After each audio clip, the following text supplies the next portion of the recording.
Twitch is officially finished, as their streaming site always seemed unsafe, but that's nothing compared to how at their convention, they essentially served up their top streamer to a predator, as Amiru made her way to this year's TwitchCon, where her and her friends seemed uneasy about doing meet and greets. The reason I canceled my meet and greet is I don't There want to are be in a the lot same of place people, for 2 hours. a lot of people that felt this way. Because of people being The weird. situations. Okay. And then I'm under contract with them, so I can't cancel one and not cancel the other. Interesting. Oh. So I'm sorry, I kept my meet Emmy. and greet 'cause Yeah. I wanted to keep my show. Surely it'll be I'm fine. sorry, Yes. Emmy. I'm sure everyone will be nice. But they weren't, as while signing something, this disgusting individual is able to walk up and assault her. Yes. And keep in mind, the person who pushed him away was her private security. That's crazy, holy... As he then appears to Yeah. just casually escape. It's terrifying to know how exposed you He truly did casually escape. That's what happened. are only after someone takes advantage of that. As sadly, this is the same streamer that got attacked in Santa Monica, where less than 7 months ago, some... That's, again, Senna, the clip from before, and that's Ray also. So, big surprise. Ray didn't show up. She's like, yeah, fuck this shit. Senna's like, yeah, I don't know about this one. Emmy's like, well, you know, I've got a show there. I'm going to try to put my best foot forward. And that's what fucking happens. Isn't that so fucking sad? So fucking sad. other stalker attacked her and her friends there. Hey, stop! Whoa, whoa, whoa. Let's fucking fight right now. What? Get away from now. Security, please, please. As obviously the girls were pretty shaken up, just realizing how defenseless they truly are and what little local law enforcement can do to protect them. Yeah. So you'd wonder if they'd bolster their teams with a bodyguard. But tragically, she just talked about how TwitchCon banned her private security. I had a security guard 2 years ago where there was a guy. Oh, and by the way, there's more to that story, too. I haven't even thought about this part of it. There's more even to that story. That's going to be a real, man. Tell us. It directly involves me. Followed me around TwitchCon, and he like asked him to stop multiple times. My guard asked him, and the guy wouldn't stop. So he grabbed the guy, but he didn't like hurt him. He was just holding the guy until like the con security came. And then for some reason they're like, yeah, because you're. No, I was involved with something that happened afterwards, and it's again not my story to tell. So we will wait. And that's really it. I'm not going to make any, like, you guys can draw. I actually appreciate you guys drawing conclusions because a lot of them that I'm reading are wrong. And I don't want people to start guessing and saying and everything. Go ahead, guess whatever you want, but you guys know, like, I hide stuff pretty... I try, at least, to hide stuff pretty well, right? Security guard And I touched him. apologize for edging you guys. I really do. I apologize for edging you guys. But the reason why I'm doing it, and this is the reason why, is because I want people to be able to go back and look at these clips whenever the information and the stories come out that are surrounding these events. And I want it to show that there is a longitudinal veracity to it. There is not just like everybody's saying this one thing right now. Now I want you to see and go back to this whenever it does come out, whenever it does happen, that, and here's the reason why. Because I always try to think in advance. People will say that some of these things are lies. And I try to do everything that I can to plant as many seeds as possible in the garden of truth. And I think one of those seeds is alluding to it ahead of time so that it's not something that just manifests out of nowhere.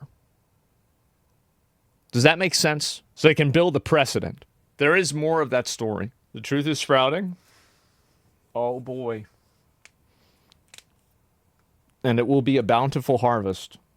He's like perma-banned from the venue forever. Yeah. So Twitch, knowing that she has Sir, a this history of is a stalkers, Wendy's? not only from the live streams they cash in on, but the last TwitchCon they ran, and in response, they took measures to protect the predators from her security. Obviously, these live stream girls don't feel comfortable doing these events. They're openly admitting it on Twitch. Well, they have to deal with a lot of stalkers. They have to deal with actually more of it than... This is it's like an iceberg. You know, I'd never talk about this because I think that talking about it is a manifestation of it. And in doing so, you breathe oxygen into it and it keeps it alive and it facilitates it. That's why I don't talk about it. But it's a serious issue. It's a legitimate, serious, massive issue. In order to keep their show, they need to surrender their security and basically be served up to whatever predators Twitch's product attracts. As just over a week ago, they promised the presence of armed law enforcement, since several of their streamers expressed concerns over their physical safety, with Asmongold outright saying,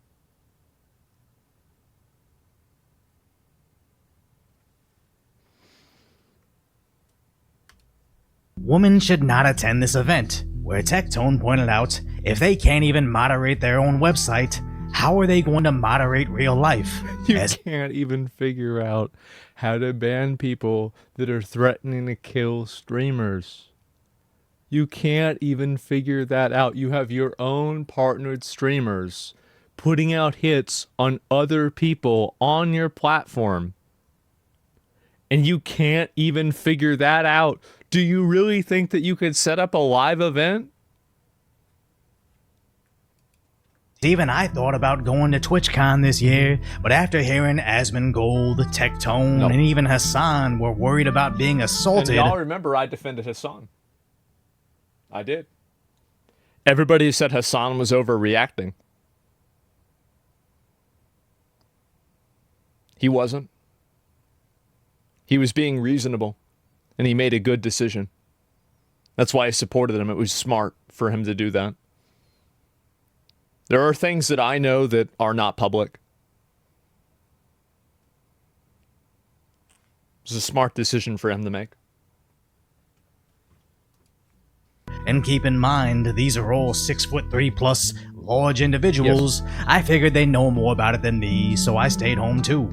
As Twitch claimed, they'd keep you safe, saying they have world-class teams protecting attendees, partnering with San Diego PD and other law enforcement agencies. But somehow all Amiru got were these two completely useless... No, wait a second. Let me stop you right there. He doesn't know this. How would he know this? Both of these people are not employees at TwitchCon as far as I know. This is her own private security guard. I'm not sure. I won't say the name. I'm not sure that this is her man. Does she... Who's what do you call it? Who's Amaru's manager? Does she say her name? That's her manager? Yeah. It's Melissa? Okay, all right. People do know that? Yeah, Melissa. That's Melissa. And that's her private security guard. So the only people that actually came out to deal with this were people that were not staff at TwitchCon. Individuals, only able to get there after the attack as they were positioned a whole way away, letting her attacker easily escape. Now they did make a statement about the attack, saying... They lied in the statement. They said things in a statement that were untrue. The individual responsible for allowing the situation to occur has been removed from their position. Then went right back into acting like business as usual. Yes. I wouldn't be surprised if this girl and her entire team a little unfair towards the bodyguard. Well, yeah, but he doesn't know that, right? Like, he's seeing it from his perspective, and that's why he's not wrong, right? And also, I'm fairly I wouldn't be surprised if the bodyguard wasn't allowed to stand next to her. He probably wasn't even allowed to do that. So he did the best that he could do. quit overnight, and nobody would blame them because they're literally putting their life on the line for Twitch. All this posturing like you'll protect these girls, seemingly forcing them into uncomfortable situations by dangling their shows in front of them, and then banning their personal security guards. This carefully curated scenario couldn't be any more pro-pervert if they tried. Yeah. As the most fucked up part about all of this is, what if this wasn't just a pervert? What if this was like what happened to that singer Christina Grimmie, where at a meet and greet, an insane fan shot her? Which can talk about all the world classic. This also almost happened to Meg Turney from, I believe, Rooster Teeth. I knew her brother, and so just a weird chain of events led to that. And she had a person go into her house with her husband and basically tried to kill her. And the cops ended up killing him. Texas, by the way. But, yeah, this happens. It does happen. Security they want, but absolutely nobody should trust anything they say. So hopefully Amiru and her team get all the help they need. They sue TwitchCon for every cent they have, ensuring she never has to stream on that insane platform ever again, and Amazon finally goes in and cleans house at Twitch. That's what they really need to do. I think so. I think it's just it's so bad. I don't know what to say. I really don't. And yeah, it is awful. And you wonder why people have been choosing to VTube, not excusing the furry side of it. Do you remember whenever I was talking about why VTubing and why girls are involved with VTubing and why VTubing is becoming more popular? Because these platforms, and also this is like, and I've been sounding the alarm about this for years, but nobody wants to listen. There is a huge problem on the internet about the behavior that people have online and it going completely unchecked. You have people that are doing things that are literally illegal on the, like, just because you do something on the internet doesn't make it like, it's not like there's another jurisdiction, right? Like, you're breaking the law by doing certain things online, like threatening people, like, you know, like fucking trying to put out hits on people, etc. It's not like you do it on the internet, it's okay. And this is what's been happening, and it's been going on for such a long time. For a massive amount of time. Oh, here comes the digital ID. Are you guys starting to see why I was saying this? People are finally, like, I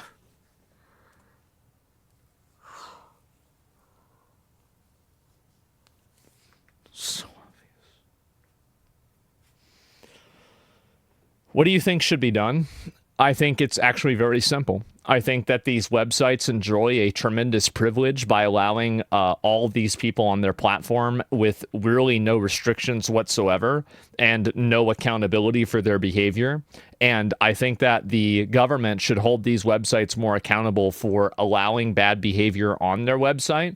And I think that websites that don't uphold a higher standard of conduct should be removed from Section 230, which is a privilege that makes them immune to being sued for copyright, because I don't think that it's right or fair for the American people to subsidize and allow a company to break the law while it simultaneously endangers the lives of American citizens because of its own greed. Pretty simple, actually.